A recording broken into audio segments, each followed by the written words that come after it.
नमस्कार दोस्तों, आप सभी का स्वागत है एक और 15 अगस्त के जोरदार भाषण में। इस भाषण में हम आपके लिए बताएंगे कि आपके लिए कैसे अभिवादन करना है और कैसे भाषण को बोलना है। तो इस भाषण को पूरा जरूर देखें एवं छात्रों के लिए तैयार कराएं। बहुत ही स्पेशल भाषण है, आप भी इसे बोल सकते हैं। चलिए स्टार्ट करते हैं। तो वीडियो को लाइक और चैनल को सब्सक्राइब जरूर करें।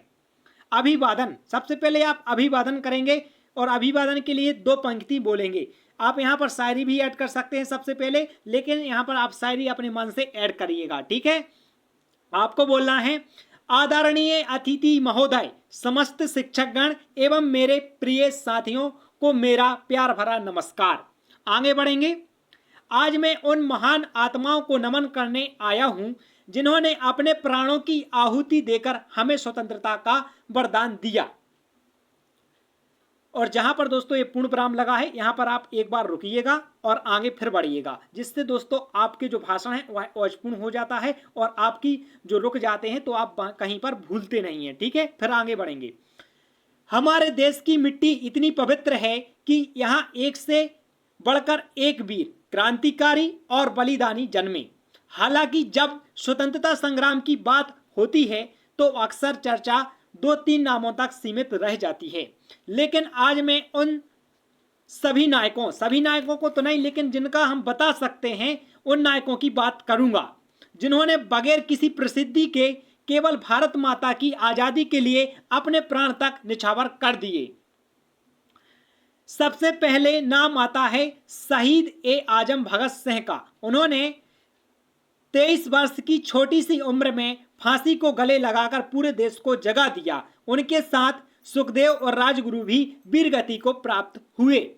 चंद्रशेखर आजाद, जिन्होंने कसम खाई थी कि अंग्रेजों के हाथों कभी गिरफ्तार नहीं होंगे, आखिर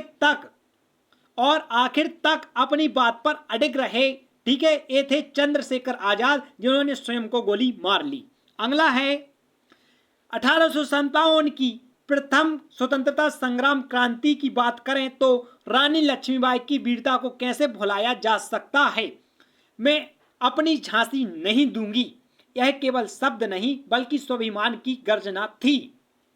तात्या टोपे, नाना साहेब और बेगम हजरत महल जैसे योद्धाओं ने उस लड़ाई के नेतृत्व किया जिसे इतिहास ने विद्रोह कह दिया, लेकिन वो वास्तव में स्वतंत्रता की पहली पुकार थी, अर्थात 1857 की प्रथम क्रांति थी।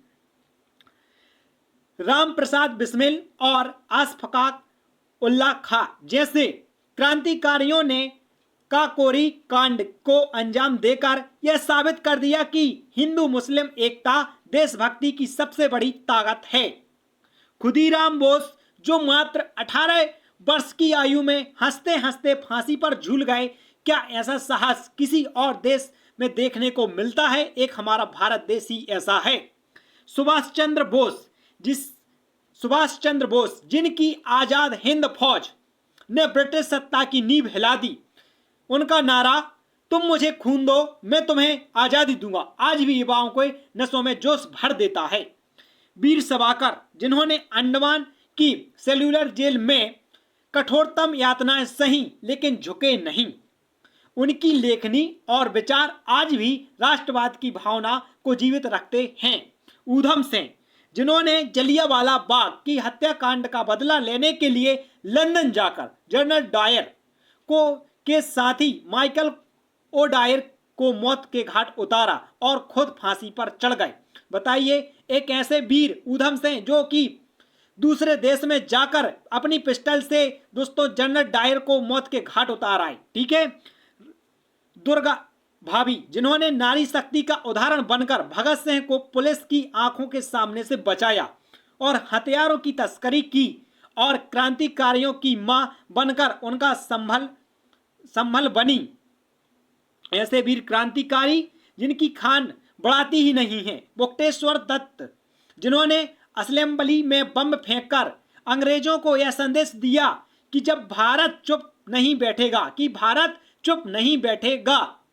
विनायक त्र्यंबकम सावरकर, चापेकर बंधु, अनंत सिंह, सुनील कुमार, भगवती चरण, और वो आज भी प्रेरणा के स्रोत हैं। इन सभी योद्धाओं ने हमें यह सिखाया कि देशभक्ति का अर्थ सिर्फ भाषण देना नहीं, बल्कि जरूरत पड़ने पर अपना सर्वस्व त्याग देना ही देशभक्ति है। आज हमें उनके सपनों का भारत बनाना है, एक ऐसा भारत जहां समानता हो, शिक्षा हो, विश्वास हो और सबसे ज्यादा स्वाभिमान हो। वो जिए भारत के लिए, वो जिए भारत के लिए, मेरे भारत के लिए। हम जिएंगे उनके भारत के लिए, उनके भारत के लिए। जय हिंद, वंदे मातरम। दोस्तों, इस प्रकार से आपको इस भाषण के लिए बोलना है।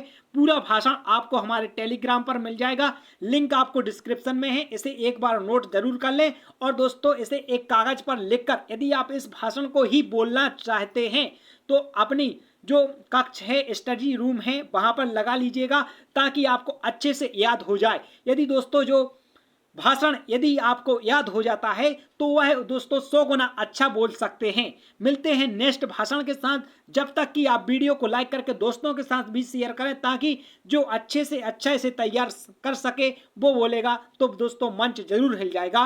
मिलते हैं नेक्स्ट भाषण के साथ, जब तक के लिए जय हिंद, जय भारत।